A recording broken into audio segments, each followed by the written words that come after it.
Oke, baik teman-teman, sudah menunjukkan 10.32 ya. Kita mulai aja bimbingan pada siang hari ini. Oke, Assalamualaikum warahmatullahi wabarakatuh. Selamat siang KS Ranger semuanya, dimanapun kalian berada. Semoga sehat selalu ya untuk kabarnya dimanapun kalian. Semoga masih tetap semangat ya di siang hari ini. Kita akan mulai running pembelajaran nih. Ini ada Kak Awan, tutor ataupun mentor biografi kalian yang akan menemani kira-kira 1 jam setengah ya. Kita akan bareng-bareng bahas soal UM, MPM ya, jangan sore-sore bareng. Nah, kesempatan kali ini teman-teman juga pegang sebuah buku kan, mungkin bisa ditunjukkan ke arah layar nih teman-teman untuk bukti sudah apa ya, ikut serta dan membeli buku dari KS. Boleh dong kita on cam bareng-bareng nih layar dari teman-teman semua sebelum nantinya kita bahas-bahas soal bersama-sama, kita coret-coret bareng. Nah, silakan teman-teman yang kameranya mungkin masih off bisa dihidupkan dulu kameranya ya, on cam. Nah, thank you Mas Dionysius dan teman-teman lainnya, yuk kita sambil nunggu bareng ya. Kita tunjukkan bukunya di layar teman-teman. Kalau kameranya belum off, kameranya belum on, jadi di on dulu ya. Oke, di sini kawan akan take a picture ya teman-teman untuk gambar kalian. Jadi silahkan bukunya ditaruh atau dihadapkan di depan kamera kalian. Oke, itu ya. Kawan akan hitung mundur teman-teman ya untuk fotonya. Ya, silakan sekali lagi dinyalakan kamera dan ditunjukkan ke arah layar. Oke, sudah siap ya? Kawan hitung mundur. 3, 2, 1. Oke, sekali lagi ya, biar lebih afdal nih yang belum tadi. Oke, yang mungkin masih kameranya masih ngeblur, nah, diperhatiin dulu. Oke, kawan hitung lagi. 3, 2, 1. Oke, baik. Sip. Terima kasih teman-teman semuanya atas partisipasinya. Ya, beli dan juga aktif. Thank you. Boleh di on cam terus, boleh. Off cam pun juga boleh. Oke, baik teman-teman, untuk pada pagi hari ini semangat dan berkah tentunya. Kita awali dengan berdoa ya. Semoga diberi kelancaran, kemudahan materi dan menerima dan segala. Oke, sikap siap berdoa. Berdoa menurut keyakinan dan kepercayaan masing-masing. Berdoa dipersilahkan.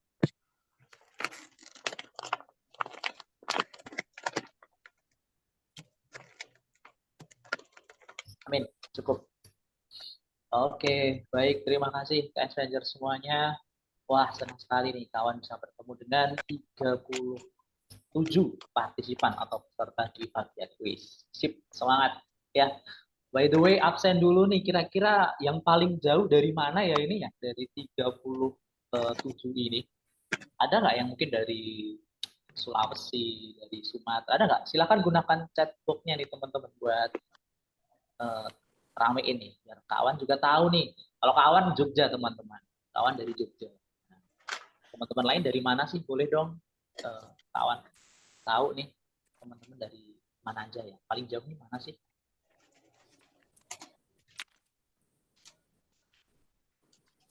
Oh, dari Lampung, wih. Ini dari Kak Muhammad Fatur Rahman. Tangerang, oke. Oh, Magelang deket ya. Oh, ada yang dari tim Jakarta juga. Bareng-bareng berarti.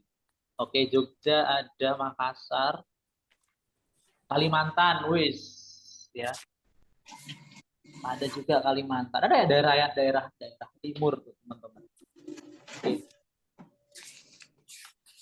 Maluku, Papua dan sebagainya ada nggak nih? Jakarta ya. Wah, anak-anak Jaksel jangan banyak nih. Kumpul di sini ya. Oke, baik. Jambi juga ada. Oh, tadi Makassar ya. Ada. Oke, baik. Thank you, teman-teman ya. Wah, ternyata sangat beragam ya, teman-teman. Yang dimanapun kalian berada, kita satu frekuensi, satu tujuan di sini ya. Kita akan belajar bareng-bareng untuk zoret-zoret pembahasan. Nah, sebelum ke sana, kemarin kawan sempat rekap ya soal-soal yang tentunya teman-teman sudah pilih mana yang akan kita bahas. Nah, sebelum itu udah dicoret-coret belum nih sebelumnya untuk soal-soalnya ya, atau minimal dibaca dulu gitu ya sebelum kita kerjakan bareng. Tapi kalau enggak ya udah kita kerjain bareng-bareng ya. Oke, kawan akan share screen teman-teman untuk apa namanya? Filenya ya, biar teman-teman juga bisa. Oke, sebentar, kawan.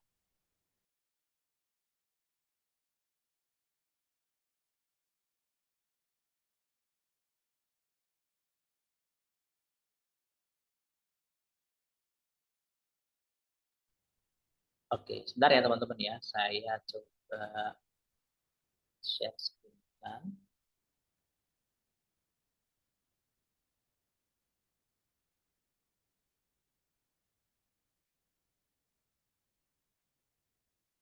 Oke, baik. Apakah sudah nampak atau terlihat teman-teman di layar kalian hasil share screen dari kawan?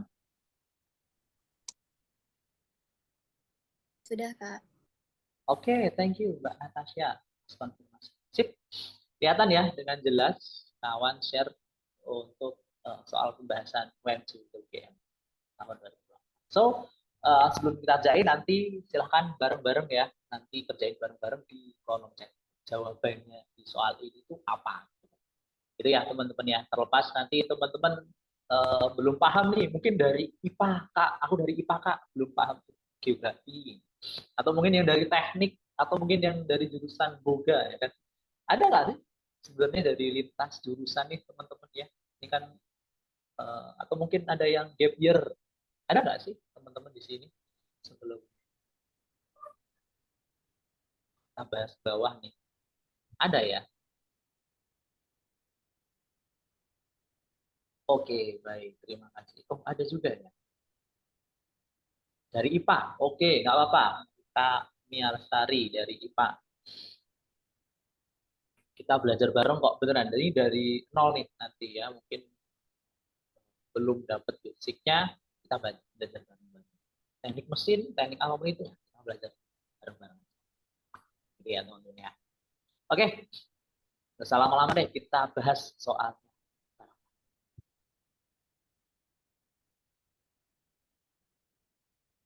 Oke, baik. Ini adalah soal tahun 2021 nomor 23. Ya, Namang melintang dari lembah sungai stadium. Ya, ini kata kuncinya di sini teman-teman. Coba kawan bantu ya. Pakai warna yang mungkin agak tebal sih ini aja. Oke, kata kuncinya di sini teman-teman. Stadium muda berbentuk disebabkan oleh. Oke, kita bicara stadium dari sungai. Ada yang bisa bantu ke awan nggak? Stadium itu artinya apa sih, teman-teman? Stadium.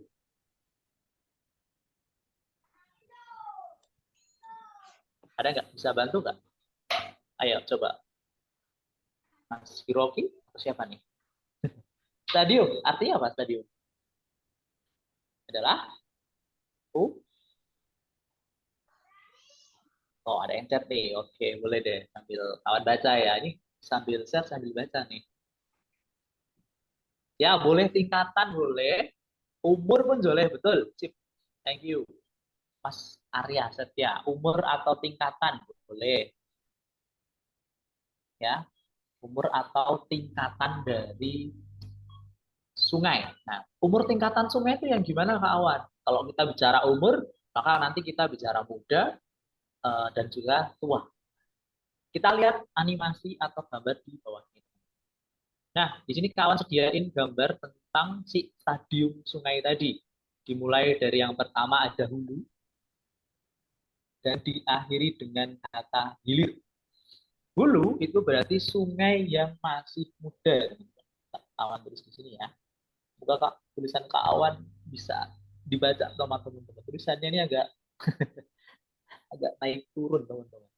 Oke, ini adalah hulu atau sungai muda yang berada di daerah gunung teman-teman. Maka cirinya apa sih teman-teman kalau sungai itu di daerah gunung? Kira-kira cirinya apa teman-teman semua? Bisa bantu nggak?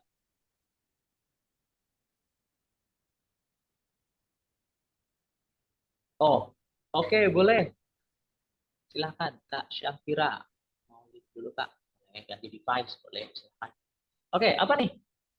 Bulu muda cirinya apa? Kalau orang muda ini kan pasti dia adalah semangat deh kan.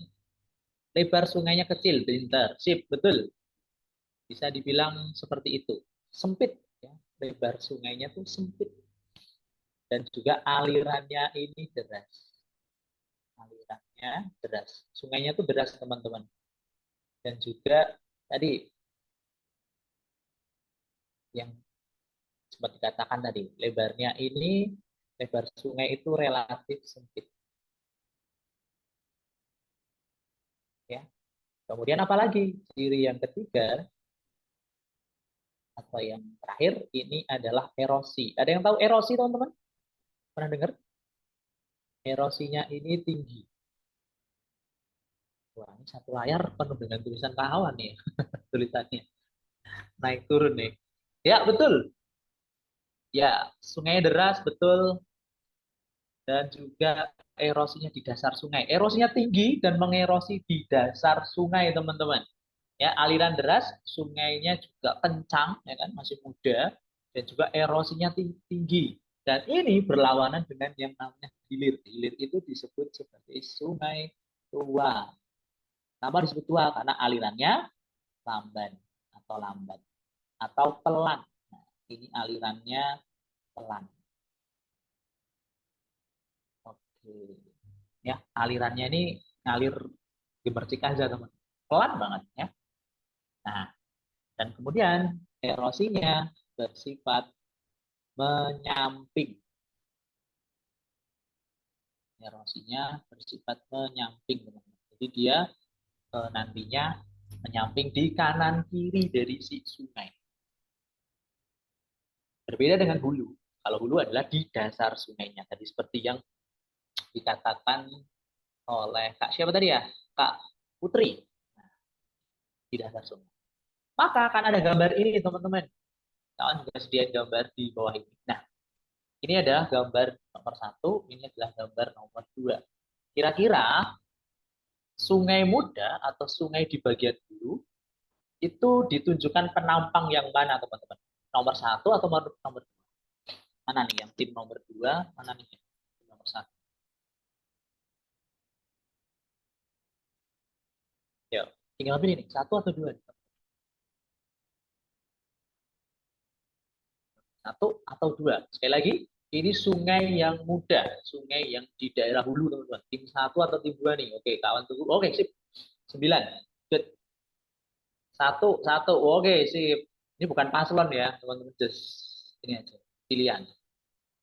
Oke, satu. Good. Pintar. Ini yang berbentuk apa? Berbentuk huruf V. Ini di Sungai Muda. Nah, apakah sudah menjawab? Coba kita naik lagi ke layar sini. So, stadium Sungai Muda berbentuk V. Disebabkan oleh titik-titiknya. Tadi apa? Tadi apa jawabannya, teman-teman? Oleh erosi. Erosi yang seperti apa, teman-teman? Erosi itu pengikisan, ya kan? Berarti apa nih, teman-teman? Maka Sungai Muda mengerosi di bagian secara vertikal atau naik turunnya, ya. Maka erosi pengikisannya berupa kikisan vertikal atau erosi vertikal. Berbeda dengan sungai tua nih, dia ngerosinya cuma di kanan dan kirinya. Berbeda banget dengan sungai. So, jawabannya adalah nomor, jawabannya adalah huruf A, ya, kikisan vertikal. Inilah jawaban nomor 2. Vertikal, naik dan turun. Maka nanti bentuknya V. Lateral dan horizontal ini sama, teman-teman. Ini di samping. Kalau samping nanti menghasilkan bentuk U.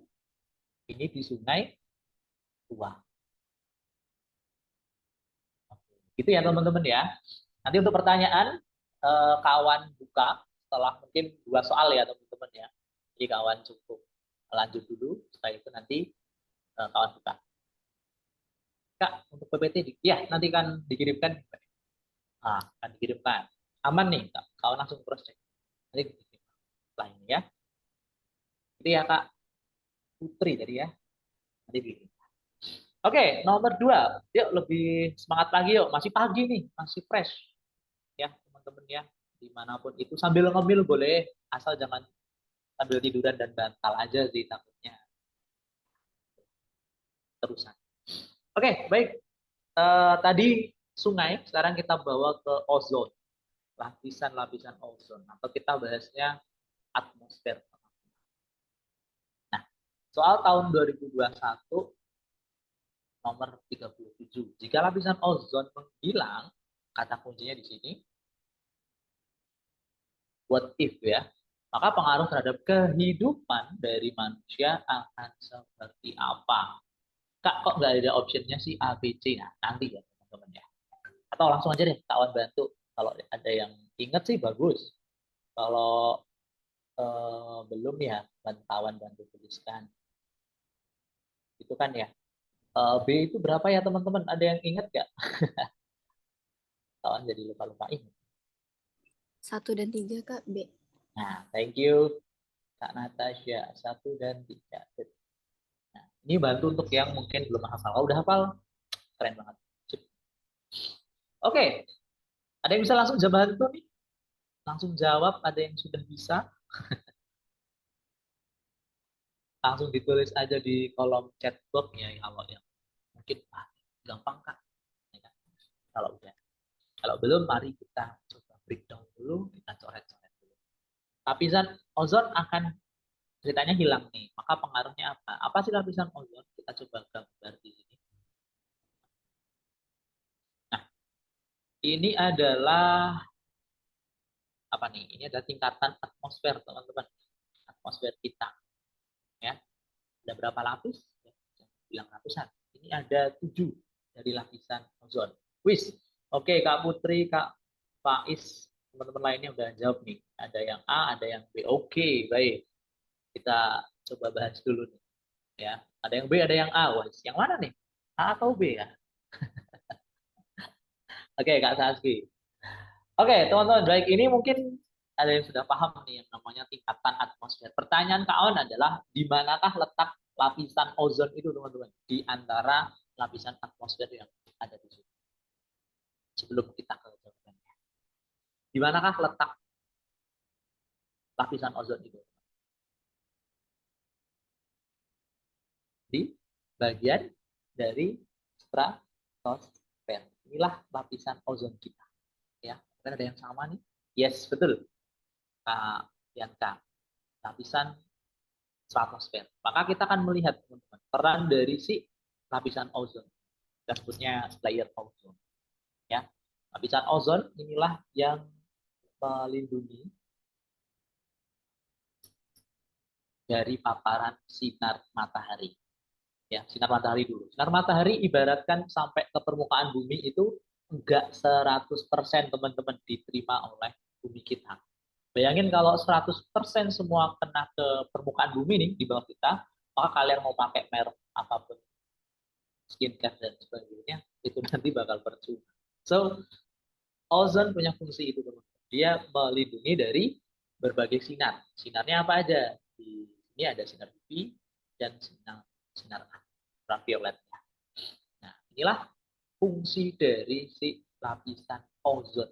Dia melindungi atau juga mengurangi atau mereduksi sinarnya sehingga yang diterima di bumi mungkin sekitar 40 sampai 50, setengahnya dari sinar matahari tadi.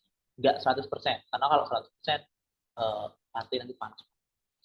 Itu ya teman-teman. Jadi sangat sentral sekali teman-teman untuk perannya ini. Dia menangkal, mereduksi, menangkal dan juga nahan sinar. So, kita bawa ke atas lagi. Perannya adalah sebagai reduksi dari si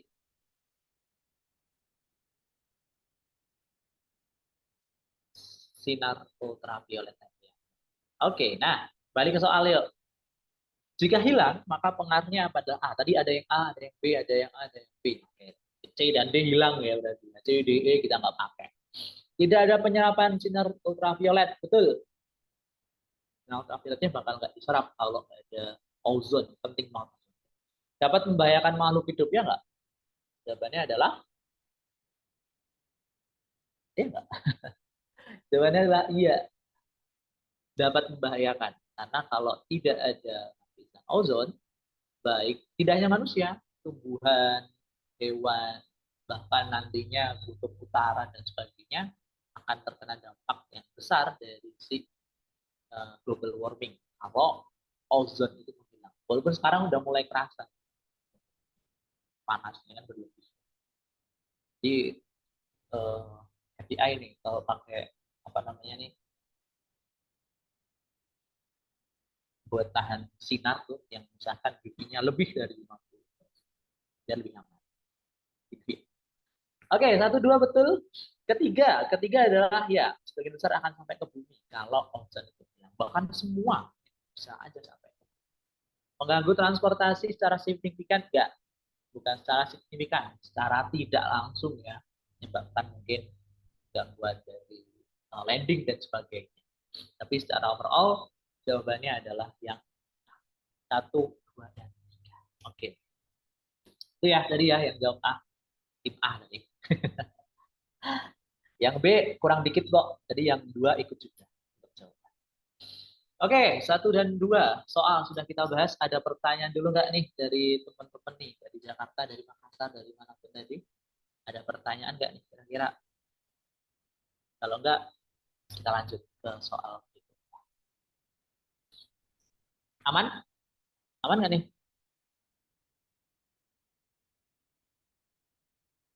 Aman ya? Aman, Sip. Kak. Oke, baik. Terima kasih. Gitu dong harus. Sip, thank you. Biar interaktif ya. Biar kawan nggak ngobrol sendiri nih loh. Oke, lanjut ke soal berikutnya. Soal ini datang dari 2022, soal nomor 16. Ini agak sulit. Bisa kok. Oke, indikator penting untuk mengidentifikasi permasalahan pada tingkatan erosi. Erosi tadi pengikisan ya. Di wilayah gisik, pesisir, atau di wilayah eh, pesisir pantai yang ada pasir-pasirnya loh teman-teman. Gisik itu pasiran. Di pantai utara Jawa ada tiga kata kunci. Erosi, gisik, dan di bagian utara Jawa. Ada apa sih? Itu dulu. Kita pahami erosi, kita pahami gisik, dan juga utara Jawa. Oke, erosi dan juga kita bawa ke sini dulu. Kira jawabannya apa ya? Oke, sambil baca dulu. Kita breakdown dulu. Indikator. Indikator itu kriteria yang digunakan untuk menentukan dari erosi. Apa aja yang menentukan erosi? Kira-kira apa aja? Ya, erosi yang terjadi di daerah laut. Misalkan ada lautnya nih. Nah, ini ada bagian yang daratannya. Nah, erosi terjadi di sini, teman. Di sini ya. Nah, ini bisa diketahui erosinya ini tingkatannya ini tingkatan yang masih awal atau tingkatan yang udah lanjut. Kalau kita bawa sungai ya erosi yang masih muda atau yang udah tua. Itu diketahuinya dari indikator apa sih? Dari kriteria apa gitu loh. Gelombang, yes. Gelombang masuk kok. Gelombang masuk. Selain gelombang apa lagi ya? Tinggi gelombang tuh masuk nggak? Nggak masuk, betul. Gelombang tuh mempengaruhi. Tapi selain itu ada kriteria lain. Kriterianya apa? Oke, kita coba breakdown ke bawah. Tadi sudah, ini erosi tadi ya, bla bla bla. Nah, erosi oleh air laut disebutnya sebagai abrasi. Abrasi oleh air laut. Nah, kemudian indikator yang digunakan untuk mengetahui pengikisan abrasi itu udah parah atau masih awal, ada berbagai hal. Satu, ini tulisan kawan kepotong nggak ya? Semoga enggak ya, aman ya. Terus lambat. Kayak apa? Oke, semoga nggak kepotong ya tulisan Kak Awan ya. Satu, yang pertama adalah adanya habitat atau vegetasi pantai. Misalkan pantai, pernah ke pantai lah ya. Misalkan pantai itu nggak ada vegetasinya, tumbuhannya, nggak ada apa yang hidup di sana. Maka bisa dipastikan nih teman-teman, erosi yang terjadi di sana tuh pasti sudah parah, sudah lumayan parah, mengerosi sana. Maka semakin banyak vegetasi ataupun tumbuhan pantai seperti mangrove, ini digambar mangrove itu, atau bakau, itu dapat mengurangi atau kerusakan dari erosi. Jadi adanya bakau atau vegetasi itu mengurangi umur dari erosi itu. Kalau banyak ya, itu makin bagus suatu pantai kalau ada. Oke, selain habitat dari tumbuhan, ada yang disebut morfologi atau apa nih? Ada yang tahu kata morfologi nggak? Morph. Morph itu adalah bentuk. Nih, ada yang tahu nih. Yes, pinter banget. Bentuk. Thank you, Kak. Kak siapa tuh? Kak Titik ya. Kak Putri, Kak Arya. Yes, bentukan atau bentuk. Bisa. Bentuk lahan. Gimana cara mengetahui pantai itu udah tererosi cukup banyak atau enggak dari bentuknya? Jawabannya adalah dari topografi. Apa itu topografi? Adalah topografi adalah, ada yang tahu? Tulis di chat. Malu-malu. Yang penting lehan, betul.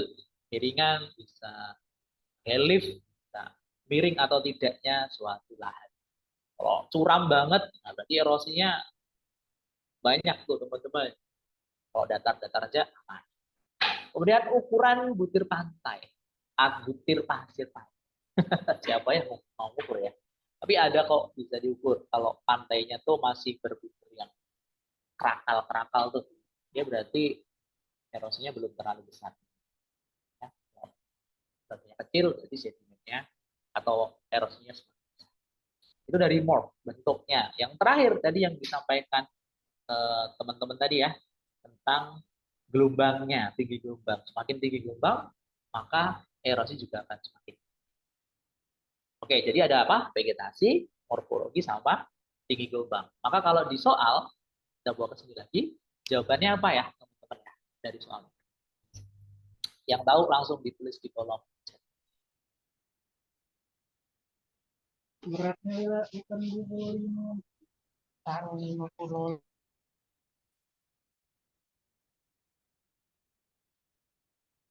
Oke, udah 7 jawaban? Yes. Thank you Kak Angel, Kak Ajeng, Kak Dea, Kak Putri, Kak Natasha. Sip, betul. A, vegetasi dan morfologi. Ya tinggi gelombang tuh iya teman-teman, tapi pasangannya enggak ya, atmosfer tuh enggak berpengaruh banyak. Arus juga enggak, arus itu di bawah teman-teman. Bedanya arus dan gelombang itu kalau gelombang di permukaan, kalau arus bawah. Itu ya. Oke, betul. Jawabannya adalah A. Sip. 3 soal sudah kita selesaikan. Lanjut yuk soal berikutnya. Setelah ini nanti kawan buka. Oke, atmosfer, litosfer sudah, marin sudah, kita bawa ke citra. Nah, soal berikutnya nih.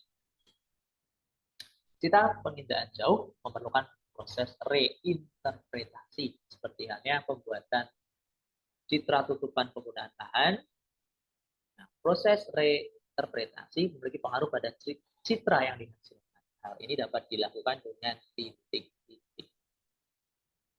Oke, ada yang tahu dengan kalimat citra? Oke, ada yang bisa bantu? Citra, apakah itu bukan kelompok sih, bukan artis juga? Nah, kita baru foto, gambar boleh, yes. Foto boleh, gambar boleh. Foto, yes. Ya, foto bisa. Citra itu jadi suatu gambaran atau foto atau hasil rekaman dari si satelit. Dia foto dari apa? Betul? Yang teman-teman. Ya, mau gambar, mau foto boleh. Sama kok. Nah, kemudian itu perlu reinterpretasi. Wah, apa itu ya, Kak? Kata kuncinya itu citra sama. Oke, ada dua teman-teman. Kawan bantu ya. Nah, nih. Ada interpretasi dan reinterpretasi. Kita mulai dari interpretasi dulu. Interpretasi itu adalah menafsirkan hasil perekaman satelit. Ini fotonya teman-teman atau gambaran tadi ya. Ini nyebutnya citra. Ini di gambar ini. Nah, penafsirannya nggak bisa sembarangan. Ada yang menggunakan unsur pola, bentuk, bayangan, atau lain sebagainya. Itu interpretasi.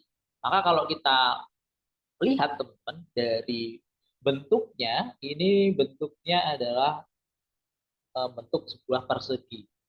Ya, dia besar, berasosiasi dengan rumput dan juga tiang. Maka kita bisa ambil kesimpulan bahwa objek tersebut adalah apa teman-teman? Adalah stadion ya teman-teman atau tangan sepak bola. Nah, itu disebut interpretasi teman-teman, penarikan kesimpulan, penafsiran. Pertanyaannya bukan interpretasi. Kalau interpretasi kita gunakan ini ya kan. Pertanyaannya adalah reinterpretasi. Ada re-nya nih. Re-nya di sini bilang bahwa menafsirkan objek kembali yang ada di permukaan bumi. Menafsirkan lagi teman-teman. Takutnya hasil dari satelit itu ada kesalahan, ada human error, ada gangguan cuaca dan sebagainya. Maka reinterpretasi itu apa sih? Reinterpretasi nantinya bisa seperti ini teman-teman. Nah, reinterpretasi. Misalkan kita identifikasi wilayah yang kawan lingkarin ya. Misalkan di daerah sini nih. Nah, ini apa ya kira-kira ya? Ada yang tahu nggak tempat yang kawan eh, berikan warna merah? Ini objek apa sih? Dia bisa ladang, dia bisa tanah kosong, dia bisa juga kebun, atau dia bisa juga sawah nih teman. Ya kan? Dari cirinya kan bingung juga ya. Nah, kan bisa lahan kosong, bisa lapangan juga ya, Kak Mei ya. Maka bingung juga nih, banyak penafsiran-penafsiran kayak gitu. Maka butuh reinterpretasi. Melihatnya nggak cuma dari atas, tapi juga dari bawah. Maka pernah nggak sih teman-teman di jalan nih misalkan eh, berpapasan dengan sebuah mobil dengan kamera yang ada di atasnya? Pernah nggak sih Google Street View ini nangkap wajah kalian di jalan? Tahu nanti masuk ya di Google Maps sana. Nah, ini yang disebut langkah reinterpretasi, teman-teman. Langkahnya ini adalah tidak menggunakan satelit, tapi melalui darat, ya, dengan cara menelusuri jejak dari si hasil perekaman tadi. Dia jadi langsung turun ke lapangan, ke TKP untuk mastiin gambar yang ini tadi ladang, tanah kosong, atau lapangan. Nah, kayak gitu. Itu reinterpretasi. So, maka reinterpretasi itu punya pengaruh ya dan bisa dilakukan dengan cara apa sih reinterpretasi itu? Ya, yang tahu langsung tulis di chatbox. Yang tahu jawabannya. Dia untuk apa sih tujuannya? Kalian boleh gunain mic boleh, mau chatbox boleh. Salah nggak apa-apa teman. Justru kita banyakin salah di sini biar besok bisa benar. Apa? Yuk, kawan tunggu sampai ada 7 jawaban di chatbox nih. Ya, semoga banyak jawaban yang tepat. Oke, yang 7 ya. Kita coba cek. C, B, wah banyak nih. B, B, B, B-nya pakai tanda tanya ya. Ayo harus berani nih. B, B, oke, thank you teman-teman. Stranger semuanya. Ya, B, banyak yang jawab B ya. Ada dominan tadi ya. Oke, sebelum kawan coret si B atau lain sebagainya, kita coret-coret kalimat-kalimatnya atau kata-kata di sini teman-teman. Overlay, pernah dengar overlay? Overlay ini adalah tumpang susun peta. Tumpang susun itu maksudnya ada peta tanah, ada peta curah hujan, peta kemiringan lahan, digabung jadi satu. Maka itu overlay, tumpang susun. Ya. Kemudian ada GPS atau Global Positioning System, ya, untuk memvalidasi informasi. Nah, kita gunain dulu. Ini GPS, kita sering pakai teman-teman. Kalau misalkan bingung kemana, kita pakai GPS. Kemudian ada ArcView. ArcView ini adalah semacam web atau aplikasi, ya. Mungkin aplikasi kayak misalkan dia kayak Adobe Photoshop, ya, tapi dia digunakan untuk ini nih teman-teman, untuk editing dan juga untuk menggunakan sistem informasi geografi. Jadi nanti bisa melihat apa yang kayak Google Map secara Google Earth. Nah, kayak Google Earth nih teman-teman. Dia itu Earth. Kemudian ada scanner. Scanner ya, mungkin scan ya. Sama kayak scan mau bikin PDF gitu kan. Kemudian terakhir ada digitizer. Ini kawan maaf nggak bisa nampilin satu-satu fotonya ya teman-teman ya. Kelupaan. Digitizer ini bentukannya seperti sebuah apa ya, print-printan ya teman-teman ya, untuk kayak gitu. Nah, dari sini kita bisa coret-coret jawaban yang enggak. Digitizer itu bukan, dia enggak nge-print. Bukan scan juga, dia enggak nye-scan bendanya. ArcView, kita enggak gunain aplikasi teman-teman, tapi langsung turun ke bawah. Ya, jadi bukan ArcView. Kalau ArcView pasti pakai web, pakai aplikasi kayak Google Map. Nah, kita nggak juga overlay karena nggak menyusun peta tadi. Maka jawabannya adalah yang B. Betul. Global Positioning System. Kita bisa langsung turun ke bawah untuk cek, cross check gambarnya. Tujuannya untuk ini nih, memvalidasi. Check and balance. Hasilnya itu udah benar atau enggak. Kayak gitu. Yes, thank you. Teman-teman udah bantu jawab. Kawan seneng nih. Rame ini. Oke, good. Itu ya, jawabannya betul. Nomor 22 ini adalah B. Oke, sip. Bagus, banyak benar tadi ya. Oke, ada pertanyaan dulu sampai di sini teman-teman. Kita udah mau 5 nih, 5 soal. Ada yang masih bingung? Kalau enggak, lanjut aja. Nanti kalau mau pertanyaan di belakang, boleh. Kawan share nomornya. Atau kalau mau minta nomornya admin KS, boleh banget. Oke, kalau nggak ada, kita lanjut ke soal berikutnya. Ini tahun 2023, nomor 22. Nah, di sini soalnya berbunyi konsep sabuk gunung. Ini kata kuncinya. Yang diterapkan masyarakat Gunung Sindoro bukan langkah konservasi di bidang pertanian. Mengandung nilai pelestarian lingkungan berupa titik-titik. Oke, ada dua kata kunci, konservasi.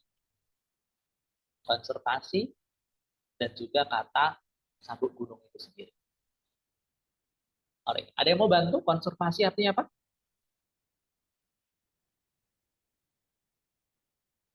Yuk, ada yang mau bantu? Konservasi.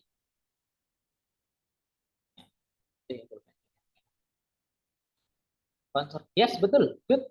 Thank you, Kak Fatur, Kak Putri. Ya, pelestarian dan pengelolaan sumber. Betul. Pelestarian dan juga pengelolaan SDA. Ya. Ada yang udah jawab nih. Wih, keren. Kak ya. Nanti dulu kawan akan bantu jawab kok. Oke. Ini konservasi tadi ya. Kawan pinjam istilahnya pelestarian. Nah, sabuk gunung, sabuk itu kan kalau kita sabuk itu gunanya untuk mengikat celana ya biar lebih kencang. Nah, sabuk gunung di Sindoro juga sama konsepnya, teman. Di mana nantinya ini nih gunung Sindoro tadi akan dikelilingi oleh yang namanya tanaman-tanaman jati atau tanaman-tanaman yang besar. Tujuannya buat apa? Tujuannya adalah untuk mengurangi dari erosi atau pengikisan. Maka disebutlah langkah Nah, ini dilakukan oleh masyarakat nih. Contoh tumbuhannya nih, kayak mengelilingi gunung biar gunungnya tuh tanah dari gunungnya ini semakin padu gitu. Itu adalah konsep sabuk gunung. Nah, ini mulai nilai konservasi. Itu konservasinya disebut apa, teman-teman? Nilai konservasinya tadi ada local ethnicity, possibilist, wisdom, lifestyle, determinism. Ini ada konsep biografinya, teman-teman. Nah, konsep biografinya apa? Kita coba breakdown ke bawah. Oke, di geografi ada dua sistem atau dua lokal pandangan. Yang pertama ada local possibilism dan ada local determinism. Kalian bisa nanti capture gambar ini atau baca nanti ya. Tapi kawan coba untuk garis umumnya aja. Ya. Di konsep possibilism ya, di sini lingkungan fisik menawarkan berbagai kemungkinan, tapi manusia punya kemampuan untuk mengubahnya. Maka gampangnya adalah di possibilism manusia ini bisa mempengaruhi alam. Manusia bisa mempengaruhi alam. Nah, konsep ini berbeda dengan konsep determinism. Determinism itu punya konsep yang berbeda, di mana alam inilah yang mempengaruhi aktivitas atau kegiatan manusia. Contohnya apa? Contohnya misalkan ya adaptasi manusia nih, kayak misalkan di gurun dia harus pakai pakaian yang mungkin eh, biar nggak terlalu panas dan sebagainya. Nah itu determinisme. Atau masih berburu meramu itu determinisme. Kalau posibilisme ya kita bisa mempengaruhi alam sekitar kita. Ya, ambil SDA dan sebagainya. Itu dua konsep geografi. Apakah sudah menjawab? Jawabannya belum. Lalu, konservasi itu tadi kita kenal sebagai kearifan lokal, teman-teman, atau di masyarakat disebutnya sebagai ini, local wisdom, kearifan lokal. Gimana kearifan lokal tuh mungkin ada di sekitar kalian. Mungkin kawan nggak tahu ya. Nah, mungkin di Jakarta tuh ada kearifan lokalnya apa nih? Kawan juga nggak tahu. Di Makassar ada, di Jogja tempat kawan tuh ada. Ya, mungkin teman-teman bisa cek lihat di gambar ini. Ini namanya sedekah laut di daerah Pantai Selatan sana dan kayak kirimkan laut ya. Ini bentuk syukur terhadap mungkin hasil perikanan dan sebagainya. Nah kalau di Bali mungkin ada yang pernah study tour ke Bali nih dulu. Mungkin pernah melihat yang namanya berundak nih. Apa sih namanya? Pernah dengar nggak? Eh, Pertanian yang sifatnya berundak-undak, berteras-teras. Pernah dengar nggak? Punden berundak itu lebih ke sejarah nggak sih? Itu artefak nggak sih? Nah, kalau di geografi nyebutnya bukan punden berundak sih ya, lebih ke ya betul landscape ubud betul. Terasering atau sengkedan.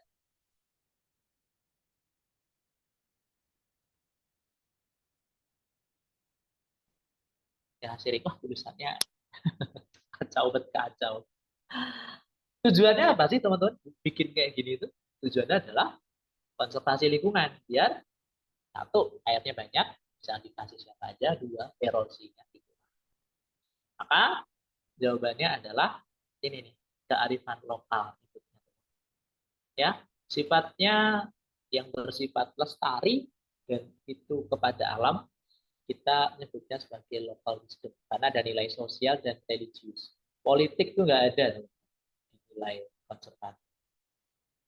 Ya, jadi tidak ada, bagi ekonomi. Tidak ada nilai konservasi itu yang politik atau ekonomi. Konservasi itu yang nanti sosial. Mungkin ada religius, agama terus ya. Nah, yang belum mana? Yang belum kita coret, advisory, lifestyle ini nggak ada, ini pengecoh aja. Kalau advisory ini lebih ke pemuka adat, pemuka adat mungkin orang yang dianggap punya kuasa. Nah, ini bukan. Yang jawabannya adalah di local wisdom atau kearifan lokal. Tiap tempat ada. Kalau tempatnya Kak Hiroki mungkin ada lain, Kak Putri mungkin ada lagi, Kak Ajeng dan sebagainya pasti beda-beda. Itu ya. Itu indahnya Indonesia. Oke, 5 soal kita coret-coret. Ada pertanyaan dulu nggak nih? Kawan ngomong terus. Emang kan? Ngomong terus. 5 soal sudah kita coret-coret. Gimana teman-teman? Aman? Aman ya? Semoga nggak pusing dengan penjelasannya. Kalau nanti penjelasan Kak Awan dirasa terlalu cepat atau mungkin belibet atau gimana-gimana, nanti tenang aja, teman-teman bakal dikasih share entah link atau entah video ya dari yang di-share. Itu sih teman-teman ya. Oke, thank you. Wah, senang ya kawan kalau aktif. Thank you Kak Chan, Kak Fatur, Kak. Sip, lanjut. Soal berikutnya. Ini litosfer ya, kita bakal ngobrolin tentang apa nih? Magmanya. Ya, berarti yang kayak gunung. Nah, kita coba masuk ke gunungnya itu. Just naci-nacinya ya. Kita gunakan kata viskositas magma ditentukan oleh temperatur dan kandungan silika. Mana hubungan yang paling tepat? Oke, kita menghubungkan 3 unsur dari mineralogi. Viskositas, temperatur, silika. Kita mulai yang paling gampang. Temperatur. Nama lainnya apa, teman-teman? Bisa dibantu coret-coret. Apa nih? Temperatur. Nama lainnya adalah ya suhu, betul. Suhu. Kemudian viskositas. Apa nih? Ada yang tahu? Kentalan. Good, pintar. Kekentalan atau kental tidaknya magma. Ya. Kental atau cairnya suatu magma itu viskositas. Kental enggak? Karena magma itu bisa kental. Nah, silika ini kandungan mineral ya, mineral yang ada di dalam magma. Ini nanti berpengaruh. Ya, betul. Mantap pada tahun ini. So, kita coba breakdown ke bawah. Viskositas tadi betul kekentalan. Nah, ini hukumnya teman-teman atau sifatnya ya. Viskositas ini dipengaruhi oleh banyak hal, tapi 2 ini yang paling penting. Satu, mineral silika atau SiO2 kalau ditulis di kimia ya, yang tadi IPA ya. Kalau kawan salah tolong dikoreksi nih. Ya, tulisannya kayak gitu. Magma dengan unsur silika ya. Silika itu paling banyak mineral di sana. Magma dengan silika yang tinggi punya viskositas yang tinggi, punya kekentalan yang juga tinggi kalau silikanya itu banyak. Karena silika membentuk ikatan antar mineral yang kuat sehingga magma semakin kompleks dan kental. Ayo bingung tentang kata. Apa tadi? Kekentalan tadi. Kalau bingung, bayangin aja kalau misalkan teman-teman lihat susu Frisian Flag tuh. Itu kan susu ya, itu kental manis ya teman-teman. Ya itu kan kental ya. Maka bentuknya kayak gitu. Kalau silika tinggi, viskositas juga ikut tinggi. Berbanding terbalik dengan si suhu. Kalau suhunya itu tinggi atau panas, dia punya viskositas atau kekentalan yang rendah. Kenapa? Karena logikanya adalah memuai ya, karena panas ya. Maka nantinya magma itu akan jauh lebih cair, lebih encer. Ya, dia akan cair. Contohnya ada di gambar ini, teman-teman. Ini daerah-daerah Hawaii. Pernah ke sana mungkin ya? Oke, Kak Hiroki, berarti jika viskositasnya semakin tinggi akan lebih kental. Ya, temperatur tinggi, viskositas rendah, dan silika rendah. Nah, oke, kita mulai ke atas nih ya, teman-teman. Ini contohnya kayak gini, gambarnya. Kita gunakan terms ini tadi untuk ke atas dan jawabannya. Oke, kita gabungkan 3 unsur tadi, suhu, viskositas, dan juga eh, viskositas, dan juga kekentalan magma tadi. Dan silika ya, 3 unsur. Nah, maka mana yang paling tepat? Yang paling tepat adalah viskositas akan dipengaruhi oleh silika. Apabila silika tinggi, viskositas juga ikut tinggi. Kalau silika rendah, viskositas juga akan ikut rendah. Itu sama, linear. Ya, teman-teman, Maka kita cek viskositasnya di sini. Nah, ini ada pertanyaan dari Kak Hiroki dan Kak Danang. Kalau viskositasnya semakin tinggi, berarti lebih kental. Yes, betul. Temperatur tinggi, viskositas rendah. Silikanya, nah yes. Nah, dengan viskositas dengan apa tadi silika dia punya hubungan yang interrelasi, kalau dengan suhu dia tidak. Maka itu bisa tertampil di jawaban.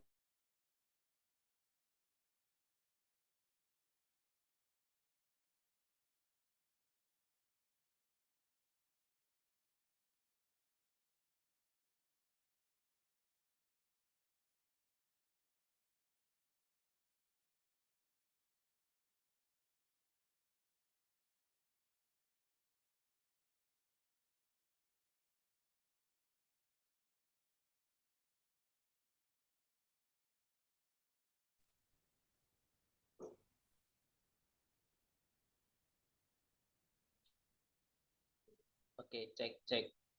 Oke, mohon maaf teman-teman ya, sempat hilang tadi ya. Kita lanjut kembali dulu. Semoga nggak kaget. Tadi kawan mana hilang? Oke, ini ya teman-teman ya. Jangankan kalian kaget, kawan aja kaget. Oke, ini yang tadi saya tunjukkan. Kira-kira jawaban yang paling tepat yang mana sih teman-teman? Hubungannya tadi. Yuk, 7 jawaban teratas. Oke, baru 1, 2, 3, 4, 5, 6. Oke, good. Sip, langsung 8 dari 39. Yes, mantap. A-nya yang besar. Good. Betul sekali. Jawabannya adalah yang A. Yes, betul. Ini ya hubungannya teman-teman ya.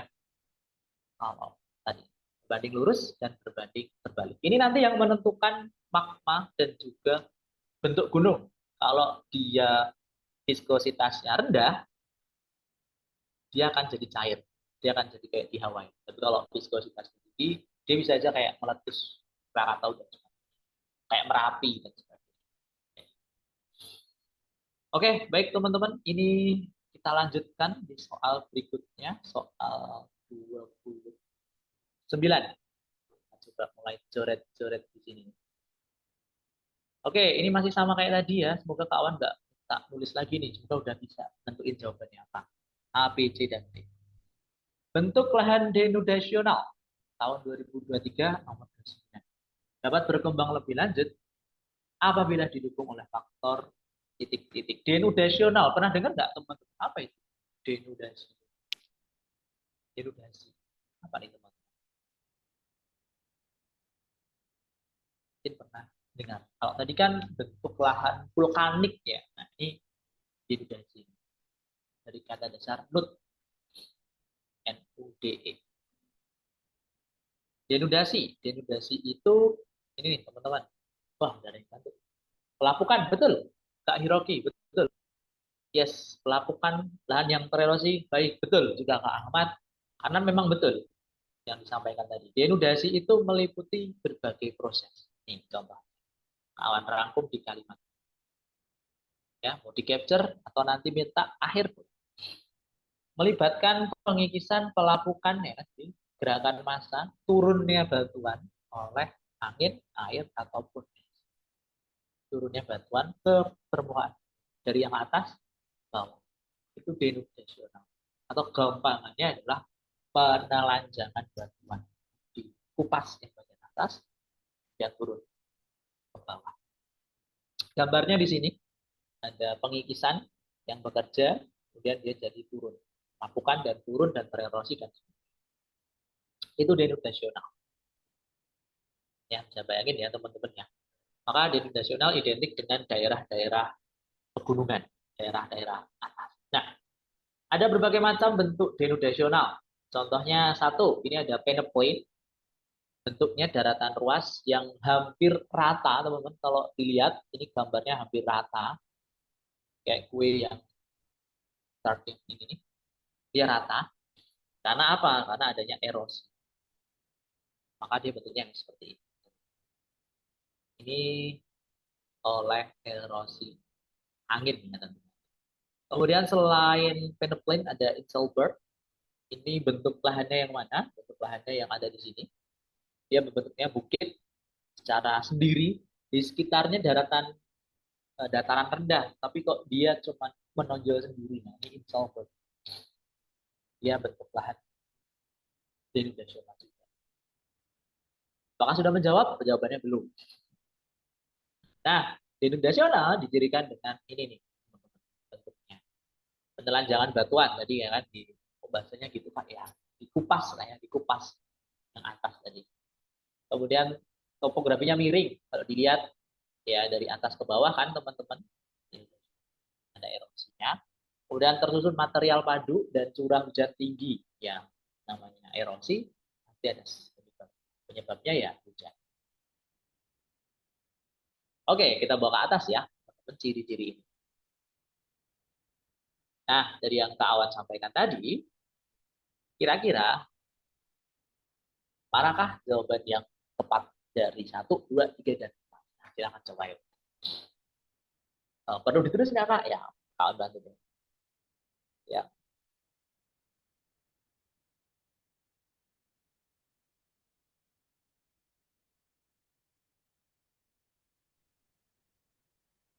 Ya, oke, jadi semua benar ya. Oh. Nah, kira-kira jawabannya yang mana nih? Yuk, sampai 7 jawaban terakhir. B, 1, 2, 1 dan 3. Oke. B, B, B, B. Oke, sip. Pada setuju nih jawabannya. Yes, that's right. Betul sekali.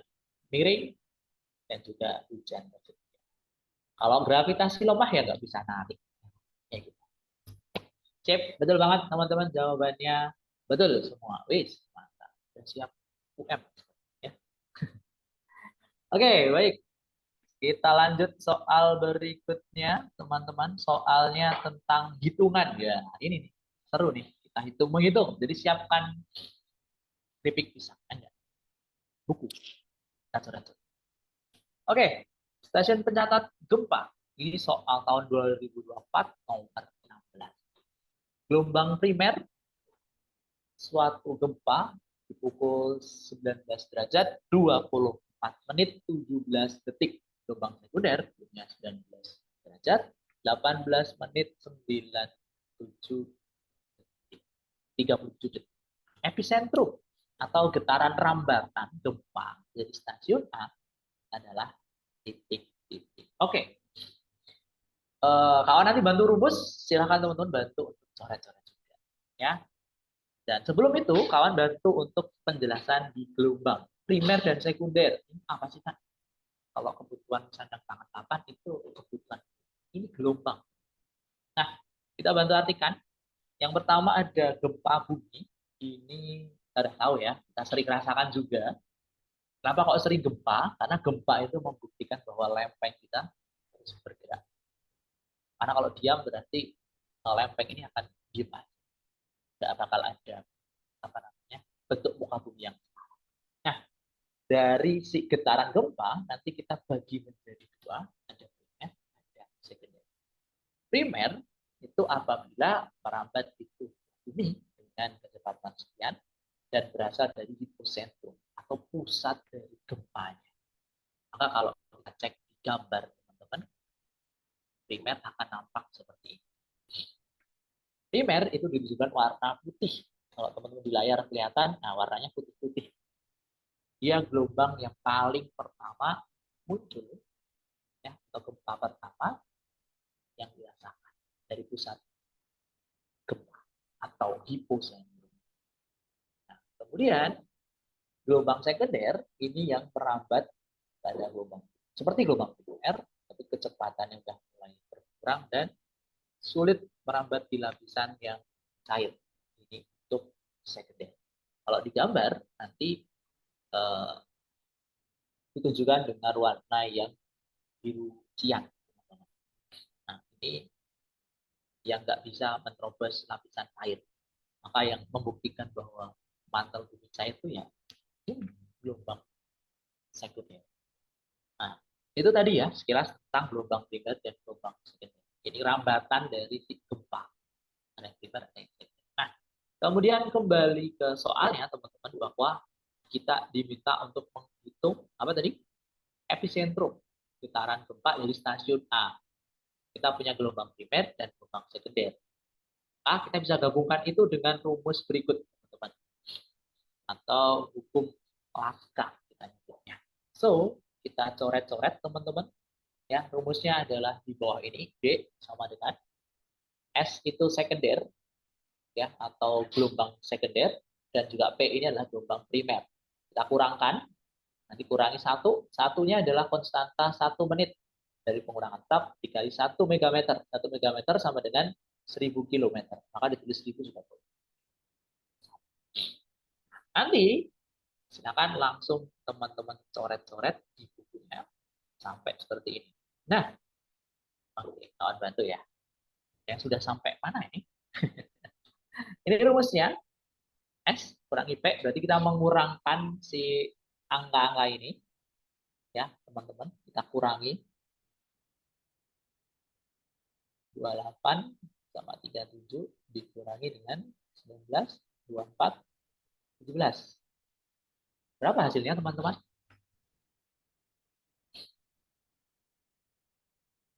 4, 8 kurangi 4, ini 4, ini 20. 4, 20. Atau 4 menit 20 detik. Nanti kalau ditulis bisa aja. Ya, misalnya 4 menit 20 detik.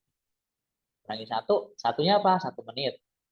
Ya, dikali 1 megameter atau 1000 kilometer.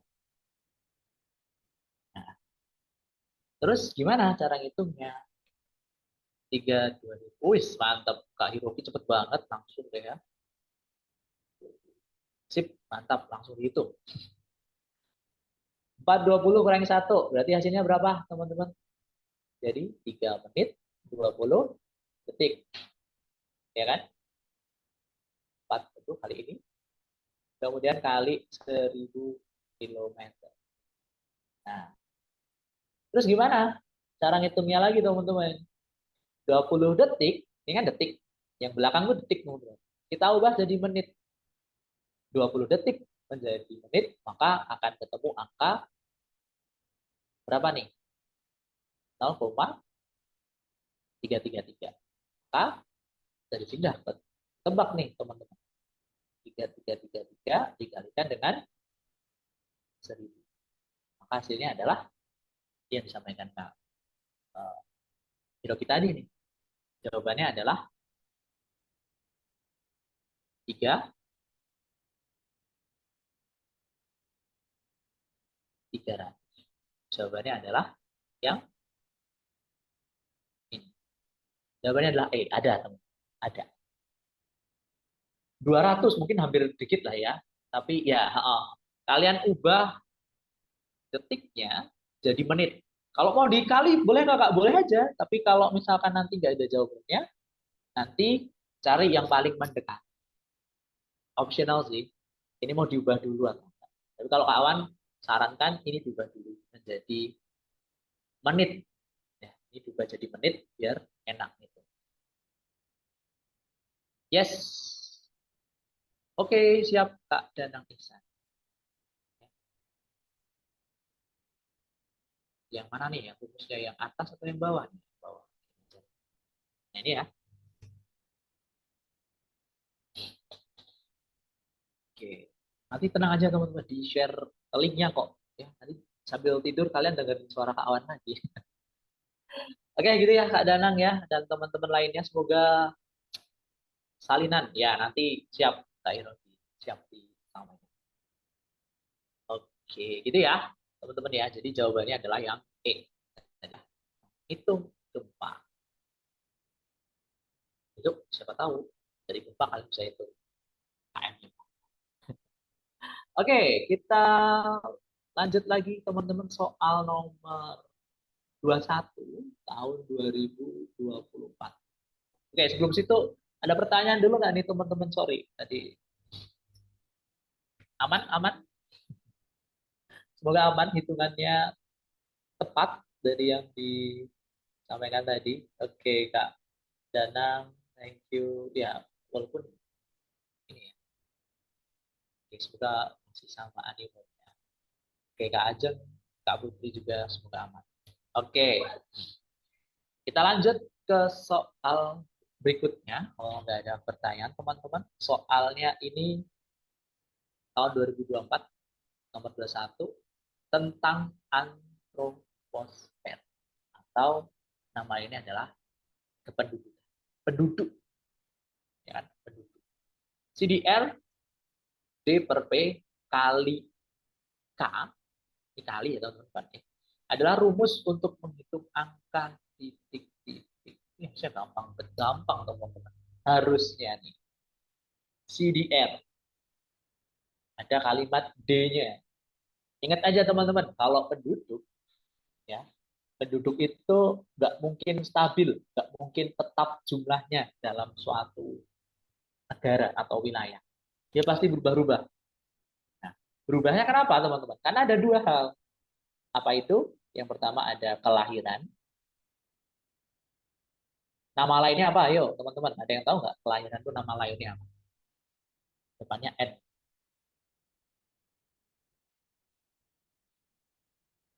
Ya, real birth. Wih, keren. Langsung tahu. Nama lainnya kelahiran. Natalitas, betul. Natality. Yes. Kita pakai. Dan kelahiran berarti ada kematian atau mortal. Nah, nama lainnya tadi betul. Kelahiran tadi bisa dikatakan seperti itu. Birth, kalau birth burung. Air. Maka kalau mati kita sebutnya sebagai itu. Nah, tipsnya adalah cari tengahnya, ya. Dia D atau B. Ini adalah simbol. B itu untuk kelahiran, D ini untuk kematian. Itu ditunjukkan di tengahnya. Pasti di tengah kok teman-teman. CDR, DR, itu pasti. Ya. C-nya adalah growth, D-nya adalah death. Maka kelahiran kita coret, kelahiran kita coret. Tinggal kematian. Nah, growth-nya apa? Kita akan cari tahu ke bawah. Angka kematian kasar atau growth death rate. R-nya rate boleh, ya betul Kak Putri. Atau rasio juga boleh. Silakan mau pilih yang mana kalau dari teman-teman saya. Ini menunjukkan jumlah kematian di setiap 1.000 penduduk dalam kurun waktu tertentu. D-nya itu kematiannya, P-nya ini adalah penduduknya, populasinya. Berapa banyak? Hanya ini konstanta yang ada. D, P, dan K. Gampang, ngitungnya gampang.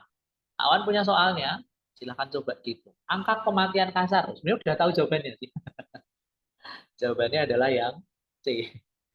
Harusnya udah tahu ya. Harusnya. Nah, kita coba soal berikutnya aja. Soalnya rumus ini kok. Nah, kalau udah ada jumlahnya, berarti berapa? Penduduk desa Maju tahun 2010 berjumlah 4.000 jiwa. Jumlah kematiannya 125. Jadi kita nulisnya adalah CDR, birth death rate atau rasio, D per P dikali 1.000. Maka jawabannya apa teman-teman? Boleh pakai kalkulator nggak Kak? Boleh. Silahkan aja dicoret-coret D per P-nya. Ketemu angka berapa sih? Gampang, gampang. Yuk, yang bisa langsung tahu boleh ditulis di kolom chat box.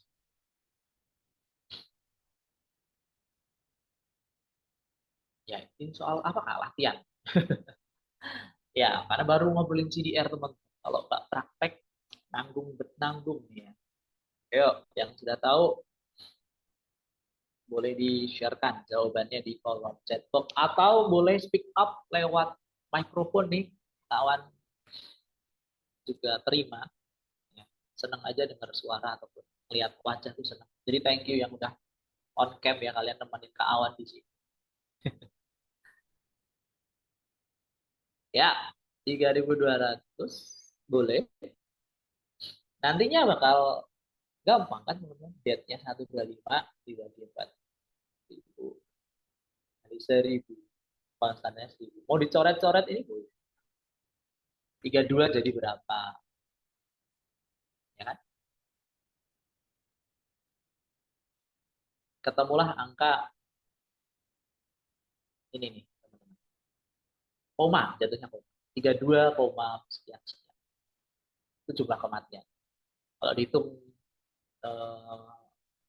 pakai kalkulator, kemudian dari 3 berapa tadi? 125 bagi 4 itu adalah 31,25. Sorry, 31, bukan 32. Nah, itu ya teman-teman. Yes, per 1.000 ya, bukan per 10. Per 1.000. 31,25. Jadi di desa Sukamaju ya, dari 1.000 jiwa ada kematian per tahun sebanyak 31,25 orang. Gitu sih. Oke, good job. Kita pakai rumusnya ya. Ini adalah teman-teman dari apa nih, komposisi penduduk, bisa jadi GDR, bisa jadi ASPR, ya, macam-macam, ada banyak rumusnya. Tapi kata kunci di tengah jangan lupa, itu yang jadi kata kunci jawabannya di situ. Ya, D itu dead, kalau apa namanya B itu untuk life. Oke, masih ada soal nggak Kak? Masih. Ini jadi soal terakhir teman-teman, soal 10 terakhir nih. Wah, ini soal yang terakhir mengenai tentang industri. Ya, dari tadi ngomongin atmosfer, hidrosfer, kita tutup dengan industri. Karena sekarang juga ada industri kan dunianya. Tahun 2024, soal nomor 24 juga di sini, pemilihan lokasi industri didasarkan pada biaya angkut terendah pertama kali dicetuskan oleh titik-titik ya. Kalau kita mau diriin industri, kita pasti mikir biaya angkut yang paling rendah. Biar apa? Biar meminimalisir yang namanya pengeluaran. Ya, biar angkutannya ini minim akan budget sebisa mungkin. Nah, ini kita minim lah, biar gak banyak pengeluaran. Nah, ada yang udah tahu nih jangan. Oke, kalau menurut Kak Putri, Alfred Weber nih pencetusnya. Ya, ada yang mau jawab dulu boleh, yo. Ada 7 jawaban teratas, nanti kawan. Coba ulik.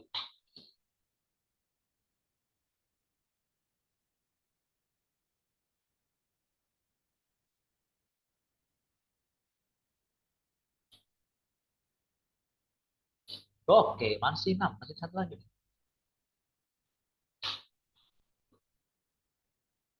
Apakah sama? Atau ada, bukan. Loh, siapa dong? Chris Taylor. Chris Taylor. Oke, ada yang Weber, ada yang Chris Taylor, ada yang, yang mana dong? A atau C nih? Wah, seru nih seperti ini. Oke, A atau C. Berarti Everly kita coret-coret dulu ya, maaf Bapak. Ya, namanya saya coret-coret. Consonant, nah, kita coret juga. August Laus juga kita coret. Tinggal A atau C. Oke, wah, loh, Kak Putri ganti Weber lagi nih. Tadi bukan. Oke, sebelum ke sana, beliau ini mencetuskan teori minim budget atau biar lokasi industri kalian bisa maksimal dan optimal, maka kalian harus press yang namanya pengeluaran atau biaya. Maka Bapak ini mengusung konsep mengenai triangle location atau segitiga lokasi. Industri kalian mau apa, tergantung nanti lokasinya bisa dibahas. Nah, beliau mengusulkan 3 lokasi atau 3 segitiga ini, teman-teman. Kita nyebutnya 1, 2, dan 3. Di lokasi yang 1, beliau mencetuskan bahwa P ini apa sih? P ini lokasi industri. Ini yang mau didiriin. Lokasi yang didiriin biar minim budget, dia harus dekat M. M ini adalah market atau pasar, dan di dekat R. R itu asal bahannya. Misalkan industri semen, ya kan? Berarti kita harus dekat dengan bahan bakunya, batu gamping, ya kan? Gypsum, dan sebagainya. Nah, di teori satu, ini harus tengah-tengahnya antara bahan baku dan market. Di nomor 2, beliau mencetuskan bahwa lokasi industri harus dekat dengan bahan mentahnya. Kayak tadi nih, kayak semen tadi nih, dia harus dekat dengan bahan bakunya. Nggak cuma semen, sebenarnya ada mungkin TPA perikanan, dan juga ada pertanian, untuk minim budgetnya. Nah, yang ketiga, beliau mencetuskan bahwa lokasi industri harus dekat dengan M. M ini adalah dengan market, dengan pasar. Kira-kira apa industrinya, teman-teman, yang dekat dengan pasar? Ya, Kak, aku jarang ke pasar. Seringnya ke mall. Sama. Pasar itu maksudnya dalam artian ada transaksi jual beli. Ada penjual, ada pembeli. Itu disebut pasar. Walaupun nanti konsepnya jadi mall, jadi market, jadi Indomaret, Alfamart, pasar kan. Nah, kira-kira apa? Contoh industri yang dekat dengan pasar. Maka kita bisa katakan yang berupa makanan, ya, food, ya, atau berupa fashion. Itu biasanya didekatkan dengan yang namanya orang. Nah, kayak gitu. Dan pasar dengan orang. Nah, triangle location ini dicetuskan oleh salah satu tokoh di kedua ini, ya, dan beliau disebut sebagai Alfred Weber, ya, bukan Weber yang garis Weber apa nih, hewan-hewan itu bukan, teman-teman. Alfred Weber ini beliau mencetus dari lokasi teori industri, ya, di tiga tadi.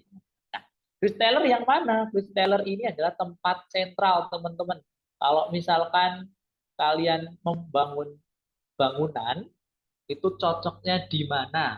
Di kota atau di desa. Nah, itu Chris Taylor. Beliau bekerja sama dengan Agus Laus. Lokasi titik henti atau sentral itu ya betul, central place Taylor. Betul. Dari Kak Putri tadi ya. Jawabannya adalah yang Alfred. Karena Chris Taylor itu tadi teori titik henti atau titik sentral. Oke, baik teman-teman, mungkin itu 10 soal pembahasan UM, CBT, UGM. Gimana teman-teman? Ngantuk gak nih? Ngantuk ya. Dan jam 12 juga nih sepertinya. Ini azan juga berkumandang. Ya teman-teman, setelah ini mungkin nanti bakalan lanjut lagi. Atau mungkin ibadah dulu ya teman-teman ya. Kita break dulu dan sebagainya. Nah boleh dong kirim-kirim komen kalian gimana nih. Ini first ya, pertama ya teman-teman ya, gimana tangkapannya ngikutin geografi gimana? Semoga jadi feedback yang baik ya, nggak cuma buat Kak Awan ya, tapi juga buat teman-teman semua. Oke, thank you, asik seru ya, sip, sip. Yang penting kalian bisa nangkap dan sebagainya. Untuk sekali lagi untuk link nanti di share ya teman-teman. Thank you Kak Faiz, Kak Dia dan lain sebagainya ya. Karena waktunya juga cukup singkat, mungkin Kak Awan temani sampai di sini dulu pertemuannya, teman-teman ya. Kalau masih ada waktu nanti kita bisa sambung lagi lain waktu. Gitu ya teman-teman ya. Sekali lagi thank you atas perhatiannya. Saya doakan Awan sukses teman-teman untuk UMC. Gitu ya. Thank you teman-teman. Bye bye. Terima kasih, Kak. Ya, you're welcome. Sama.